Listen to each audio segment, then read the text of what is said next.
Good morning everyone. Ngayong araw ay magbabasa tayo ng isang talata mula sa Mga Ngaral 6. Ang ganda ng pagkakasabi.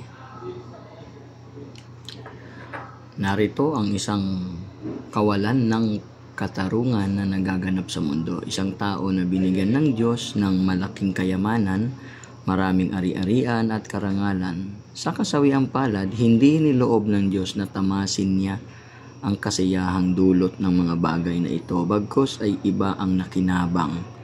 Ito man ay walang kabuluhan at nagdudulot lamang ng sama ng loob. Tara tayo sa verse 7. Tingnan nyo to ha. Nagpapakapagod ang tao para sa kanyang tiyan, ngunit kailanman di siya nagkakaroon ng kasiyahan. Ano ang kahigtan ng matalino sa mangmang? Ano ang mapapala ng isang mahirap kahit malaman niya ang pasikot-sikot ng buhay?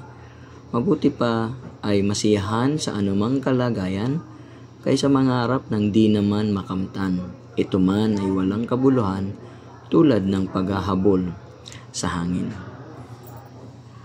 Ang ganda ng pagkakasabi mga kapatid sa Mga Ngaral 6.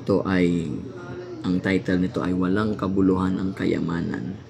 Ito ay sulat ni King Solomon. Si King Solomon po ang pinakamayamang hari na naitala sa Biblia. Ngunit hindi mo maintindihan na bakit niya sinabing walang kabuluhan. Siguro dahil nakamit niya na ang kayamanan at the end of the day, hindi siya ganoong payapa o hindi siya ganoong kasaya. Kaya kung gusto niyong pag-aralan ang verse na ito, buksan niyo lamang sa Mga Ngaral o Ecclesiastes chapter 6. Marami pang napapaloob dito ng mga magagandang aralin. Sa chapter 6, walang kabuluhan ng kayamanan. Sa chapter 7, ito naman ay patungkol sa buhay. Kaya mga kapatid, yung ating buhay, ibigay natin sa Panginoon at ang Panginoon ang magbibigay sa atin ng tunay na kasaganaan, kasiyahan, at tunay na kapayapaan. Magandang umaga po sa ating lahat. Kape na po tayo.